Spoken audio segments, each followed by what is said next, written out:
Assalamu alaikum and welcome back to my YouTube channel Heart of Guidance. Let's start the video. Blessings and salutations upon Muhammad sallallahu alaihi wasallam. We ask Allah to bless him and all his companions, to bless every single one of us, to bless our offspring, those to come up to the day of Qiyamah. May Allah keep them all steadfast on this deen, and may Allah keep us as well steadfast on the deen. I was thinking moments ago as I was getting up that for myself it has rekindled the link with Allah to make mention of how everything began in the creation of Adam and the stories of the prophets. Not to say there was no link, but we rekindle the link and we want to keep that fire going, we want to keep that light going. I wonder if it is the same for all of us, that we have this link, we feel that really we are going to return to Allah this evening. Inshallah, we will be completing the story of Adam with a few details, inshallah, and thereafter we will continue tomorrow with the stories of the other prophets of Allah. To start with this Quran, we need to understand, as I had made mention of at the end of yesterday's talk, that Allah says we will send for you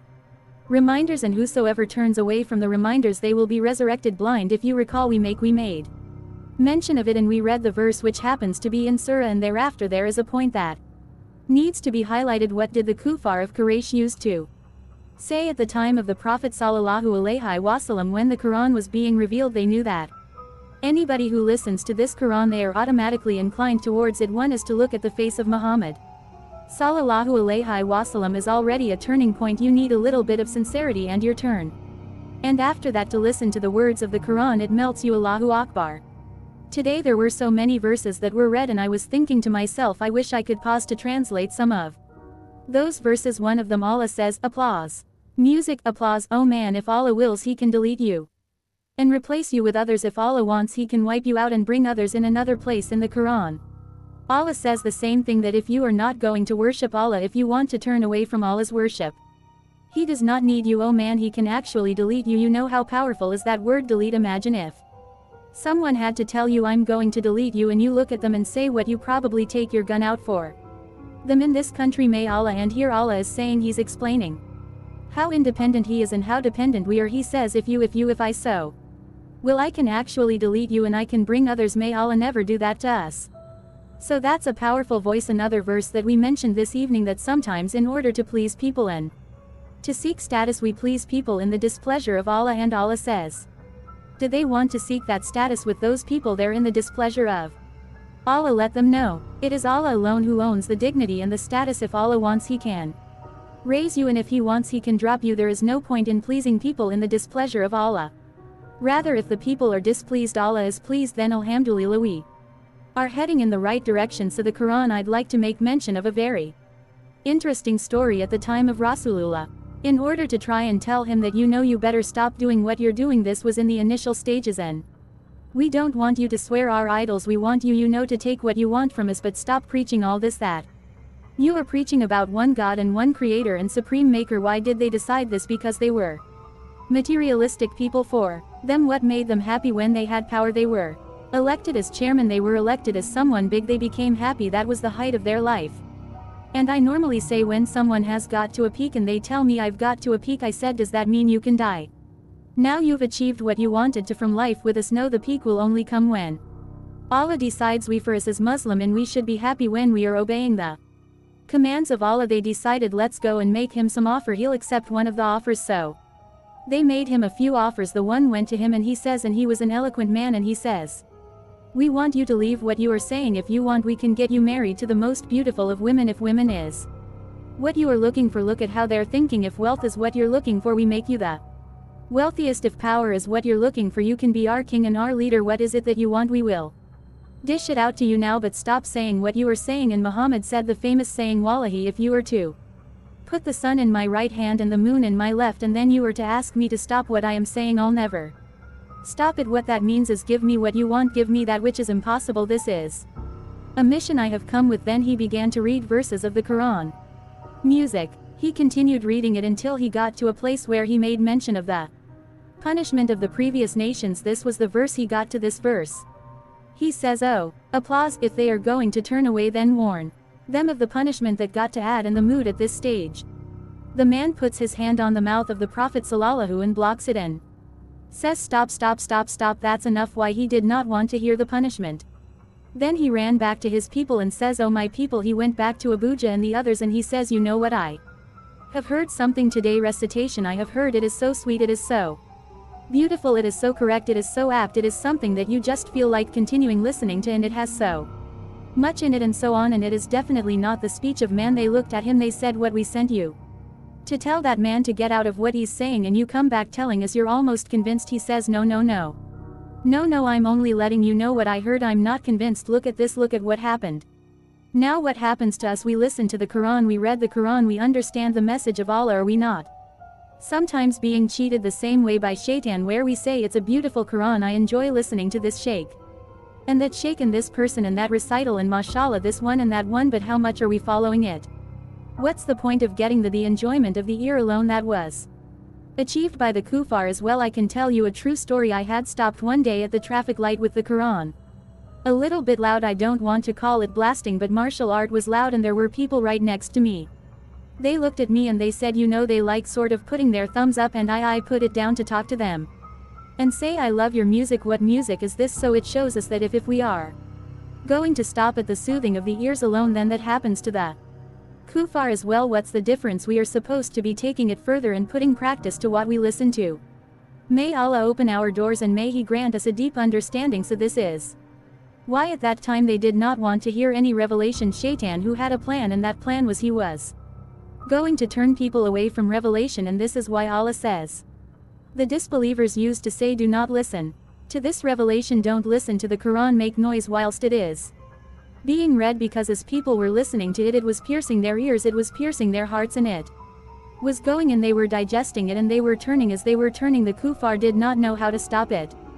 Didn't I say yesterday that man needs spirituality in order to complete himself and in order to be content? So as the people were turning, they did not know what to do. So these kuffar of Quraysh, the leaders, started saying, "Don't listen to the Quran." This is why one of the biggest sins we can have is when Allah has sent down a book and we are stopping people from trying to understand that book, and we are stopping people from reading the book, and we are discouraging people from trying to understand the Quran. That is one of the biggest sins we could ever have, because Allah promised Adam right at the beginning that I am going to send you guidance, and every time guidance comes, whoever follows it will be rightly guided, and whoever doesn't, then it is them to blame. So may Allah grant us a deep understanding. So from the beginning there were two forces. There is the force of Allah and the force of the devil. These two forces are very clear in our lives. We see it from the very beginning. We are lucky, we are fortunate that we were told how it started and what the root of it was. It is so really so soothing to know the beginning, because now we can do something about it. We do not have to reinvent the wheel, it's already there. We believe, we've seen, we have these verses that are recited for us. So Allah speaks of these two forces from the very beginning, and we need to understand not only that. Mercy to all of us, He goes a step further. What is that step? He teaches us from the beginning how to protect ourselves from the devil. Yes. Applause. Applause. Music. Own powerful verses of the Quran. Allah says, "O children of Adam, we are all included in this. Do not let the shaitan lead you astray, or do not let him overpower you or overcome you or cheat you or test you in the way that he did with your forefather Adam and his wife, and he removed them as a result from the goodness that they were in." So Allah is warning us. Allah tells us, be warned, and over and above that we are taught the last part of that verse. Allah says, Shaitan will not be able to be a protector for those who believe. He can only be a protector for those who disbelieve. He can offer them this sort of false protection for a moment. We ask Allah to make us the true believers and to make us from those whom Allah has protected. Now if you take a look at Shaitan and what he did, and the fact that he had removed Adam from Jannah, he removed them from Jannah by cunning them. This happens to us on a daily basis. Allah says if you ask Allah's protection, you will never ever be led astray. So every morning and every evening it is our duty to ask the protection of Allah. We are taught, listen to the verse. Allah says, applause, foreign music, with the following words, say, I seek Allah's protection from the whisperings of the devil, and I seek Allah's protection from these devils even coming into my presence. Isn't that a powerful dua? We will find it in surah towards the end. And this dua should be read by us on a daily basis. We are seeking the protection of Allah from the devil and his whisperings, and we are seeking the protection of Allah from the devil even coming into our presence, because we don't want him to come into our presence. What a powerful dua. In a hadith, the Prophet ﷺ speaks about the power of Ayatul Kursi, and I'm sure we all know it by heart, but we have to read it every morning, every evening, thrice in the morning thrice in the evening. In another narration, the power of the last two surahs of the Quran is being made mentioned. They are known as those two surahs wherein we seek refuge in Allah from so much evil. We need to read these surahs 3 times in the morning, 3 times in the evening. Now what does Allah say? A verse we read this evening. The plot of the devil is very weak. Shaitan's plot is very weak. And if we are to seek the protection of Allah, it won't even affect us. It won't even bother us. So it's important, once we spoke about the devil, that we also speak about how to be protected from the devil. It literally creates a metal armor around you when you read this early morning and every evening for the rest of the day and the rest of the night, and Shaitan will not be able to harm you and attack you. There is something known as the evil eye that is also from the devil. There is something known as jealousy that is also from the devil. There is something known as envy that is also from the devil. We will be protected from all this. We will also be protected from the magic that people want to engage in the black magic and what have you. All this we will be protected from, including being protected from the jinn kind at large. May Allah grant us a deep understanding. For your information, jinn kind is very, very frightened of man. Very, very frightened of men, but when we show a weak link, then he gets excited. He gets excited. You know, it reminds me of a story. Maybe on a lighter note we could mention this. They say there was a man who was very soft-natured, very, very soft nature, and when he was getting married, the people were worried that your wife is going to control you completely. Your wife is going to control you completely. He says, so what should I do? They gave him an idea. They said, first night get a stick and we'll release a cat into the room, and as soon as you know you walk into the room, when the cat appears, you must just put your headgear on one side and start beating the cat until you kill it, and then throw it out of the window like a man, and that's the only thing you're going to need to do. He says, well, that's fine. On the other hand, his wife was hearing that, you know, you've got such a soft-natured husband, you're so lucky. So what happened? First night they released the cat and the plan worked. He beat up the cat and she was scared looking at him. This is not what I knew him as, and the cat died and he threw it out of the window, and he says, no, I'm sorry about that. He cleansed everything and it was all back to normal. Every day he would say, I'd like you to do this or else what, subhanallah, or else. As soon as he says or else, she's worried that or else I'll get that whack, you know, just like the cat. Until some time later she went back to her family, she went back to her friends. But you people told me this man was soft. They said, no, try defying him once, see what happens. You see, we're talking here of the jinn and how weak the jinn is. So what happened is, he says, I want you to have the tea ready at 7 o'clock or else. She says, who else? What? Or else I'll have it ready. We ask Allah to grant us protection and understanding. Really, so how we feel that Shaitan and the devil is strong. Wallahi, he is weak. Defy him and see what happens. Defy the devil. I'm not saying the husbands are devils, but what we are saying, subhanallah, is that we need to learn the lesson. When we have a perception that something is stronger than us, we tend to be overcome by it. Why? Well, it is weak. It is something that is frightened of us. Let us understand, when we defy this devil and with the Quran and with the words of Allah, it will run away. Getting to the children of Adam, how did they come about? It's a question. May peace be upon her. She gave birth 20 times. Each time there was a boy and a girl. Subhanallah, they were of different colors, different shapes and sizes, in the sense that, you know, the looks were varying from one to the other and so on, and at that time they had to be marriage. So how were they going to marry? They had a different law, they had a different Sharia. Adam, how did he become a prophet? That is also a very important question for us to answer. Initially, when he had his children, he began to remind his children of what happened in Jannah and what happened with the devil. So automatically he was saying, Nabi of Allah, he was reminding them of the beginning and who Allah is and how we must worship Allah alone because he is the sole creator, and how the devil cheated them and got them out of paradise. So they all knew directly from Adam alayhi salam that this is what happened, and Adam was giving them, he was literally calling them towards goodness and keeping them on the right track. So as the children grew, one of the oldest children was known as Qabil in the English language, Cain, and the one younger than him was known as Habil or Abel in the English language. We find some similarities in the previous revelations with what we also have in Islam. So what was the difference between these two? Listen very carefully. Cain was not so good looking and Abel was very handsome. Listen to this.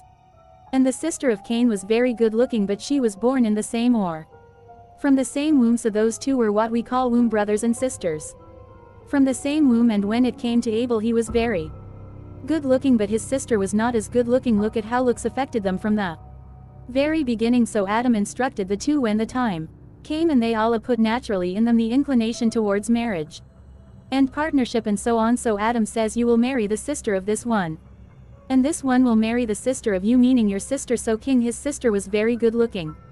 He looked at this girl he's supposed to marry and he says she's not that good looking. And why must I give my sister to this guy? Why? Imagine the question. I don't want to give my sister. If we read the books of the historians has made mention of what I am saying. He says I don't want my sister to go to him. And I don't want to have his sister. I'd rather have my own sister, he sings. But anyway, that was what went through his mind, and as a result it created a problem. Look at how marriage up to today creates problems between people. The hadith the Prophet ﷺ says, if a proposal comes to you from a person whose level of deen you are happy with and whose character you are happy with, then get them married. If you don't get them married, they will be great fitna and fasad and corruption and lots of chaos on earth. Imagine from the beginning this happened. So Cain was worried about looks and he says I'm not going to marry her now. As the turbulence continued, they went to their father. The father heard about it. He was upset. He tried to explain to them and he made dua to Allah, and Allah showed him a way out. What was the way out? Allah says instruct the two of them. One was a shepherd and one was a farmer who had produce. Instruct the two of them to give out a charity. Instruct the two of them to give out a charity, and whoever's charity is accepted will be correct. Now what happened? This is made mention of the Quran. In the Quran Allah says, recite to them the story of the two sons of Adam with truth is when both of them gave their sacrifices and it was accepted from one and it was not accepted from the other. The question is, why was it not accepted? It is very interesting. We are going to draw a lesson from this. The one who was a shepherd was Abel.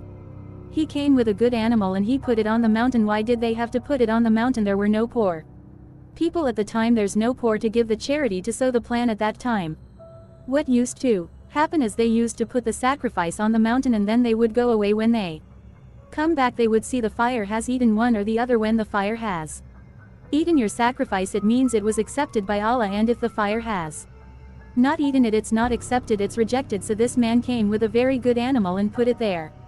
And the other brother came, the one who was fighting and arguing. He was a farmer. He had produced. He brought not mediocre produce but that produce that was now almost rotten, and he put it there and he says, right, this is the sacrifice, and they went away. So one was accepted, one wasn't. It's very simple to know which one was accepted and why.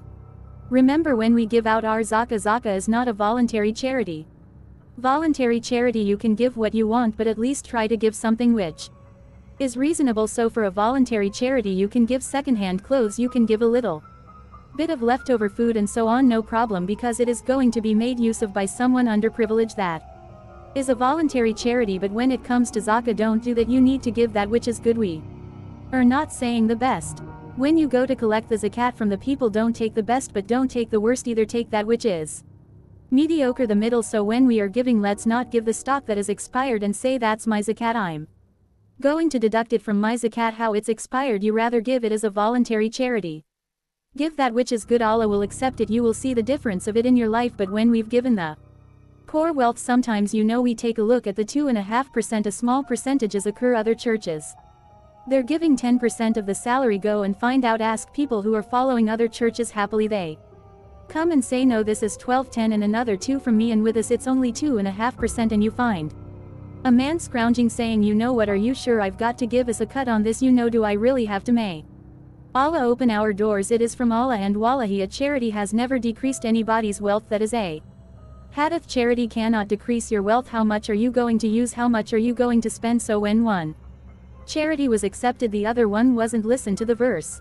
He looked at his brother and says, I'm going to kill you now. Why you want to kill him when his was accepted and mine wasn't? Allahu Akbar. Now I want to kill him for what? Again, this is Shaitan's plan. Don't look at the root of the cause or the root cause, but go and just blame someone and lay the blame on him and start becoming violent. That's Shaitan. So instead of looking at why it was rejected, he decided, right, I'm envious of this man. Firstly, he's good looking. Secondly, he's going to get a wife who's very good looking. Thirdly, his wealth is accepted and he's a nice farmer. He's got all this, a livestock, and he's so happily living and so on. Why is it that I am not? He became envious of his own brother. Does this not happen in some homes? May Allah safeguard us, where because of how good looking someone is, the others ignore them, or sometimes the other way around. Some parents ignore, and Allah, we need to go home. Look, I'm not going to mince my words. We need to go home and ask ourselves, are we guilty of this without knowing? Subconsciously, I always believe people are good, Shaitan is bad. Do you know sometimes Shaitan makes a parent ignore a child and give more importance to the one who's better looking without realizing? Sometimes Shaitan makes a parent give more importance to the child who's more intelligent, wallahi, and this is Shaitan's plan. And the other Child cannot talk, they are depressed, they cannot open up to anyone. I have had so many emails from people who have this problem and they can't make mention of anything, and I say, should I talk to your parents? They say no ways, but they feel so inferior. For what? Why should we do this? I would like to believe Shaitan is bad, people are good. We need to try and make sure we don't fall into the trap of Shaitan, so let Shaitan not do the same thing that he did with the children of Adam, where because of beauty there was big chaos and disaster. Either way, may Allah grant us understanding. So we are talking here both sides of the coin. So he says, the brother gave an answer. Applause. Allah is going to accept the charity of the person who is conscious of Allah. Allah will accept the charity of the one who is conscious of Allah.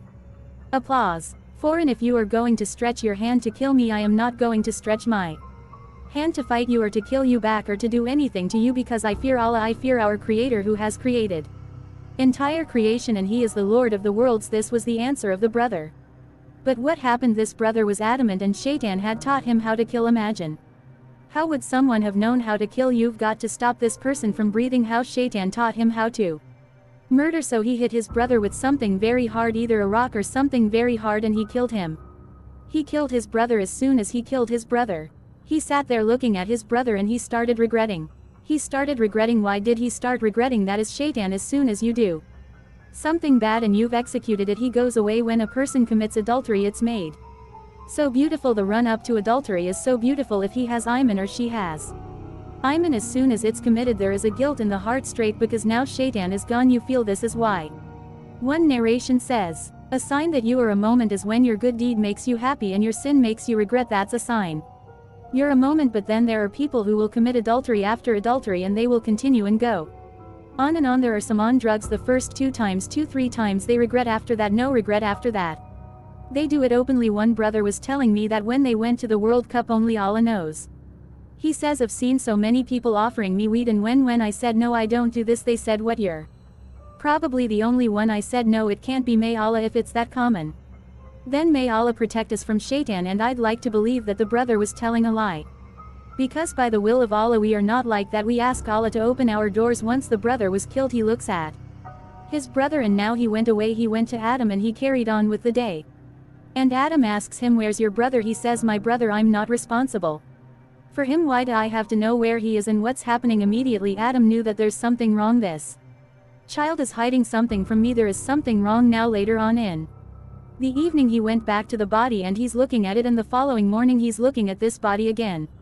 And now it started releasing a stench. It started releasing a stench, and he was remorseful because of his regret. Allah had mercy on him by sending him a lesson through 2 crows. Allah says in the Quran, applause. He regretted when he saw these crows come, and the one was digging in order to bury the other, and it dug and put the other into the ground and covered it. So he says, can't I be like this crow? Let me do this. So he dug a hole also and he buried his brother, and so on, and he was very, very remorseful. And thereafter it is reported that he could not really stay with Adam and them with all the regret that he had, and so he went away. He went quite far. In fact, one narration says he carried the body on his back and he went quite far, and then he buried it at a bit of a distance.